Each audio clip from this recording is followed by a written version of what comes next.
Sir ఇప్పుడున్న రాజకీయ పరిస్థితిలో పార్లమెంట్ ఎలక్షన్స్లో ఏ పార్టీ గెలిచి మంచిగా ఉన్నారు తెలంగాణ నుంచి ఇప్పుడు తెలంగాణ ప్రజలు కూడా బాగా తిరుగుతూ ఉన్నారు. ప్రజలకు అర్థమైపోయింది ఏ పార్టీకి వేస్తే ఏముంటుంది. గత ప్రభుత్వం చూసిర్రు, 10 ఏళ్లలో చూసిర్రు, ఏం చేయలేదు, శూన్యం అయిపోయింది. కాబట్టి ఇప్పుడు కొత్త ప్రభుత్వానికి కొత్త ఆలోచన ఉన్నాయి. ఇప్పుడున్న ప్రభుత్వం ఏదైతే ఉందో 2 నెలలైందిగా వచ్చి సీఎం రేవంత్ రెడ్డి గారు మరి ఆయన చేసే కార్యక్రమాలను ఇప్పుడు ప్రజలు చూస్తూనే ఉన్నారు.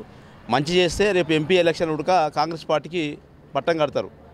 ఎందుకంటే కాంగ్రెస్ పార్టీకి పట్టం ఎందుకు కడతారంటే ఇప్పుడు జరుగుతున్నటువంటి పథకాలు ఏవైతే 6 ఉన్నాయో దాంట్లో 3 విడుదల అయినాయి చూస్తున్నారు జనం. ఇంకోటి మహిళలు ఉడక బస్సుల్లో ఎక్కి అంటే చాలామంది అంటారు మహిళలకు ఎందుకు ఇచ్చారు, మహిళలకు ఎందుకు ఇచ్చారని.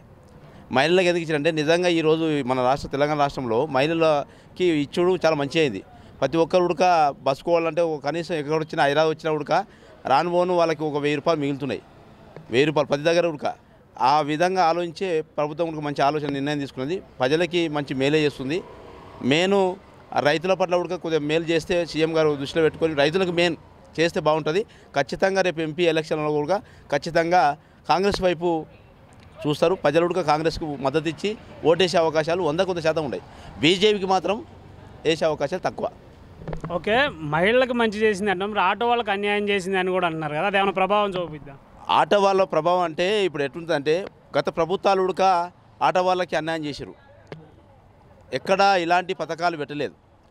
ఇంకోటి ఇది కర్ణాటకలో ఉంది ఆల్రెడీ. అంటే ప్రజలపై ఆలోచించి 170% ప్రజలు మధ్యతరగతి కుటుంబాలు ఉన్నాయి. దాంట్లో మహిళలు ఆర్థికంగా వెనుకబడి వాళ్ళే ఉన్నారు, చదువుకున్న వాళ్ళు ఉన్నారు. కానీ ఇవన్నీ అంశాలు ఆలోచించే ఇప్పుడున్న ప్రభుత్వము ముఖ్యమంత్రి గారు రేవంత్ రెడ్డి గారు మంచి ఆలోచన తీసుకున్నారు. కాబట్టి ఇంకోటి ఏంటంటే ఇప్పుడున్న ఆటో డ్రైవర్లది వాస్తవంగా ఆటో గుడక. ఎందుకంటే ఇప్పుడు బస్సులు తగ్గినాక బస్సుల్లో మొత్తం మహిళలు ఎక్కినాక అంటే మహిళలు ఒక్కటే కాదు ఎక్కేది, జెంట్స్ కూడా ఎక్కుతున్నాం. ఎక్కినాక కూడా పోతున్నారు. కాబట్టి ఆటో వాళ్ళని కూడా కొద్దిగా దృష్టిలో పెట్టుకొని దాని మీద కూడా చర్చ నడుస్తుంది కదా. ముఖ్యమంత్రి గారు అందరూ సమావేశం నడుస్తుంది కదా, మంత్రులు అందరూ కూర్చొని మాట్లాడుతున్నారు. వాళ్ళ కూడా మేలు చేయాలి. ఎందుకంటే వాళ్ళ కూడా ఇబ్బంది ఉంది, అన్ని అంశాలపైన కూడా బాగానే ఉంది. కాబట్టి రేపు ఎలక్షన్లో ఖచ్చితంగా మద్దతు ఎక్కువ శాతం ప్రజలకు తెలంగాణలో మాత్రం కాంగ్రెస్ వైపు చూస్తారు. ఎందుకంటే గత ప్రభుత్వం టీఆర్ఎస్ ప్రభుత్వం టీఆర్ఎస్ పోయి బీఆర్ఎస్ వచ్చింది. బీఆర్ఎస్ ఏం చేస్తుందంటే దొరల పరిపాలన ఉన్నది. ఎవరు వాళ్ళ ఇంటికి వెళ్ళిన లేదు, దొరను కలిసిన రోజు లేదు. ముఖ్యమంత్రి అయిన తర్వాత కలవలేదు, ఆయన ఎంపీ ఉన్నప్పుడు కలవలేదు. ఆయన కేటీఆర్ గారు మొన్న ఆటో దిగిరు, ఇవాళ ఆటో గుర్తొచ్చింది ఆయనకి. బస్సులకి ఫ్రీ ఏదైతే మహిళలకు ఇచ్చారో ఆయనకు ఆటోలు గుర్తొచ్చింది. మరి ఆటో వాళ్ళు కష్టపడ్డప్పుడు మరి ఎందుకు చూడలేదు? ఆయన 9 ఏళ్ళు పరిపాలన చేసిండు కదా. ఏ పేదవాళ్ళైనా చూసిండా? అసలు ఆయన కలిసిండా? ఎక్కడైనా పేదవాళ్ళని మధ్యతరగతి కుటుంబాలని పరామర్శించిండు ఆయన? అసలు ఆయన కలిసిన రోజే లేదు. ముఖ్యమంత్రి అసలు అసెంబ్లీకి రాలేదు, సెక్రటేరియట్ రాలేదు.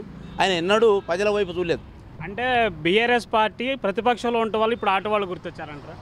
ప్రతిపక్షంలో ఉంటే అంటే అధికారం దిగొచ్చిన తర్వాత అహంకారం దిగొచ్చింది. ఆ గరీబోళ్ళు ఇవాళ ఆటో డ్రైవర్లను గుర్తొచ్చింది ఆయనకు. గత 9 ఏళ్ళు ఆయన ఆటో డ్రైవర్లు గుర్తురాలేదా? పేదవాళ్ళు గుర్తురాలేదా? 170% గరీబోలే ఉన్నారు కదా ఈ రాష్ట్రంలో. బడుగు బలహీన వర్గాలకే కదా. మరి ఇలా ఎట్లా గుర్తొచ్చింది? అధికారం మదం ఎప్పుడైతే దిగొచ్చిందో ఆటో వల్ల కూర్చొని ఆయన చెక్కలు కొట్టడం జరిగింది. ఒకసారి విమానం ఎక్కినోడు ఆయన ఎక్కడి నుంచి ఆకాశం నుంచి నేలకు వచ్చిండు.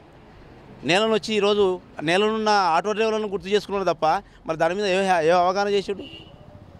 ఇప్పుడు కాంగ్రెసే వస్తుంది అంటారు, మిగతా పార్టీలకు అవకాశం లేదా? అంటే ఈరోజు కాంగ్రెస్ పార్టీకి ఎందుకు చెప్తున్నంటే నేను కాంగ్రెస్ పార్టీ వాదిని కాదు, నేను అంబేద్కర్ వాదిని. బాబాసాహెబ్ అంబేద్కర్ ఆశయాల మేరకే నేను పనిచేసేటోని.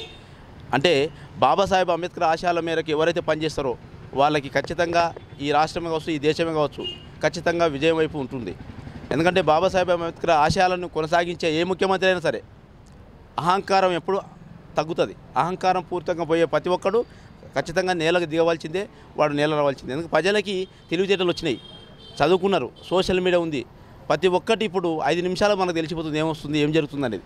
అలాంటి ఈ రాష్ట్రంలో ఎవరైనా సరే ఇప్పుడున్న ముఖ్యమంత్రి కావచ్చు, రేవంత్ రెడ్డి గారు కావచ్చు, గత ముఖ్యమంత్రి కావచ్చు, ఇంకెవరైనా రావచ్చు, కానీ ప్రజలను ఆలోచించి రైతులని, కూలీలని, బడుగు బలహీన వర్గాలని ఆలోచించిన వ్యక్తి ఖచ్చితంగా ఎప్పుడైనా విజయం సాధిస్తుంది. ఆ మార్గంలో ఇప్పుడున్న కాంగ్రెస్ పార్టీ గిట్టే వెళ్తే రేపు ఎంపీ అవకాశాలు ఉడక వాళ్ళకి 100% ఉంటుంది. అది పక్కా. అంటే ప్రజల గురించి ఆలోచించే నాయకులకే ఈ ప్రభుత్వాలు అదే పట్టం కడతారు అనేది మీరు అంటారు? వాస్తవంగా ఎందుకంటే ఎవరైనా సరే ప్రజల వైపు ఆలోచించి ప్రజలను కలిసే వ్యక్తిగా, ప్రజలను సమస్యలను తెలుసుకునే వ్యక్తిగా ఎమ్మెల్యే కావచ్చు, ఎంపీ కావచ్చు, రేపు ముఖ్యమంత్రి కూడా కావచ్చు, ఇప్పుడున్న ముఖ్యమంత్రి కావచ్చు, ప్రతిరోజు నిత్యం ప్రజల్లో ఉన్న వాళ్ళ వ్యక్తిని, ప్రజల ఏం జరుగుతుంది, ప్రజల ఆలోచన విధానాన్ని తెలుసుకున్న వాడే ఖచ్చితంగా విజయం వాళ్ళకి ఓటేస్తారు. ఖచ్చితంగా ఎంపీ ఎలక్షన్లో కూడా ఖచ్చితంగా ఆ వైపు ఆలోచిస్తుంది. నరేంద్ర మోడీ ఉన్నారు, బీజేపీ కేంద్ర మంత్రి, ఒక నరేంద్ర మోడీ మన ప్రధానమంత్రిగా ఉన్నాడు. ఇప్పుడున్న ఎంపీ మన ఎలక్షన్లో చూసినాం, కొన్ని రాష్ట్రాల్లో చూస్తున్నాం. కానీ ఎక్కడ చూసినా కానీ అరాచకాలు కొద్దిగా ఉన్నాయి. ఎస్సీల పైన కుల అరాచకాలు బీజేపీ పార్టీ ఇప్పటికీ చేస్తూనే ఉంది. రాజ్యాంగం వచ్చి 75-76 సంవత్సరాలు అవుతుంది. ఇంకా అక్కడ ఇంకా ఇదే రాష్ట్రాల్లో, కొన్ని రాష్ట్రాల్లో దళితుల పట్ల ఇంకా అన్యాయం దోపిడీ జరుగుతుంటే, మొన్న ఆయన ఇప్పుడు ఎవరో మన ఒక పేపర్లో సోషల్ మీడియాలో వచ్చింది, నరేంద్ర మోడీ ప్రధానమంత్రి అయితే వాళ్ళ తమ్ముడు ఆటో నడుపుతున్నాడు, సొంత తమ్ముడు ఆటో నడుపుతున్నాడు. మరి నువ్వు ఇంకా ఏది అభివృద్ధి చెందుతుంది? నీ ఇంటనే నీకు అభివృద్ధి లేనప్పుడు నువ్వు తల్లినే చూడనోడి, నీ సంసారం నువ్వు చక్క చూడనోడివి, నువ్వు దేశాన్ని ఏం చేస్తావు, రాష్ట్రాన్ని ఏం పరిపాలిస్తావు? అంటే మత పార్టీలు, కుల పార్టీలు ఇంకా రన్ అవుతున్నాయి అంటారు? మత పార్టీలు రన్ అవుతున్నాయి, కుల పార్టీలు రన్ అవుతున్నాయి. ఇంకా కుల పార్టీలు పెంచుతున్నారు. ఇప్పుడు గత ముఖ్యమంత్రి గారు కులాన్ని విభజించి పరిపాలన చేసిండు. గొల్లోళ్ళకు గొర్రెలు అన్నాడు, సాగులోళ్ళకు ఇవి వాళ్ళకి ఇవి మన మిషన్లు అవి ఏదో ఇచ్చిండు. తర్వాత కుల వృత్తులు కుమ్మరోళ్ళు అన్నాడు. ఈ అన్ని కుల వృత్తులను విడదీసి పరిపాలన చేసి వాళ్ళ కొడుకులు చదువుకోవద్దు, వాళ్ళు కులంతోనే బతకాలి. కాబట్టి రాష్ట్రం మన రాజ్యాన్ని మేమే వెళ్ళాలి అనే ఆలోచనతోనే గత ప్రభుత్వము, కేసీఆర్ ప్రభుత్వం చేసింది. కానీ అదే అడుగుదాడలో కూడా పోవద్దు ఇప్పుడున్న ముఖ్యమంత్రి రేవంత్ రెడ్డి గారు కూడా. ఎందుకంటే కులాన్ని, ఏ కులం లేకుండా అన్నీ, అంటే కులం నిర్మూలన కావాలి, కులం అంతా ఒక్కటి కావాలి. దానికి మనం అందరం కలిసికట్టుగా పనిచేస్తే, ఇప్పుడు ఈ మధ్యలో ఇంకోటి కూడా చెప్తున్నాం ముఖ్యమంత్రి గారు, అన్ని గురుకుల పాఠశాలలో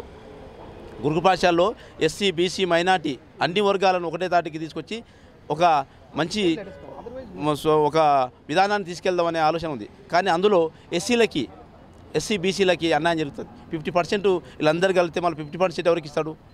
అంటే ఇలా అగ్రవర్ణాలే ఉంటారు మళ్ళీ. కాబట్టి ఇలాంటి ఆలోచన ఆలోచించి ఇప్పుడున్న ముఖ్యమంత్రి ఆలోచించి నిర్ణయం తీసుకొని ఉంటే బాగుంటుంది.